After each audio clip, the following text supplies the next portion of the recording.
Now, when you talk about the Christ commandment, there's a second aspect which is very important, which is you have to fall in love with you.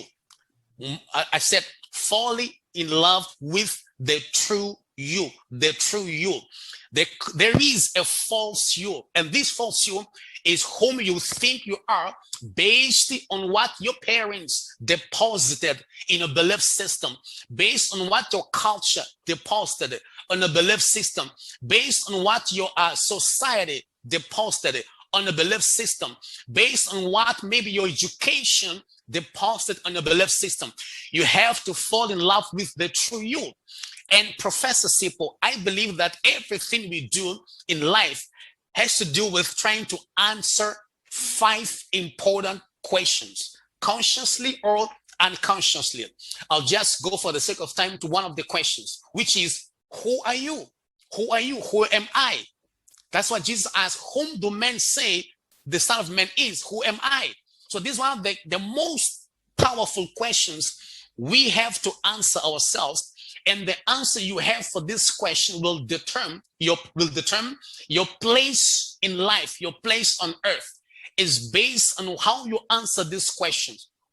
Who are you? Or rather, who am I? And the simple answer I can give to this question, Professor Sipo, is that I am, or you are, the image and likeness of God. That's all you need to know. You are the image and likeness of God.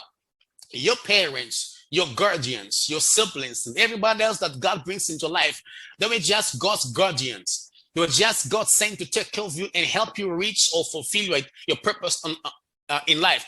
But you are the image and likeness of God. Full stop.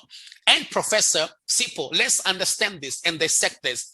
When he says you are the image and likeness of God, Professor Sipo, this is the only time ever whereby God compared you to someone else. This is the only time whereby God compared you with someone else. And who is this someone that God compared you to? He compared you to himself. That's all. You are the image and likeness of God. When God tried to compare you with someone, he compared you with himself. And watch this. To try to be more than that, it's impossible. You can never be more than the image and likeness of God. But then watch this again.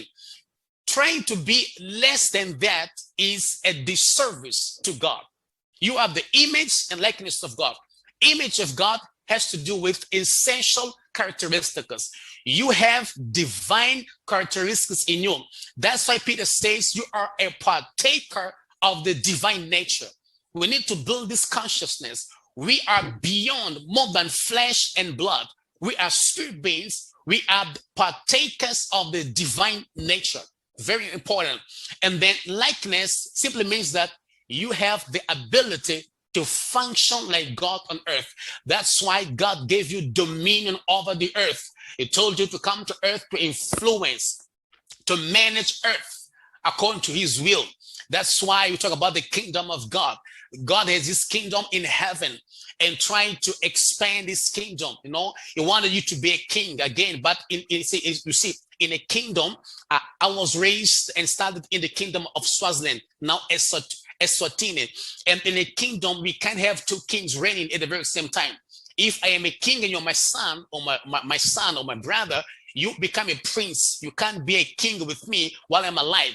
So that's why God in heaven wanted to extend his territory, and we were there with him as princes, like the Bible calls lords, as princes. And then God decided to find another territory to conquer, to dominate, and God sent us to earth to be kings over the earth.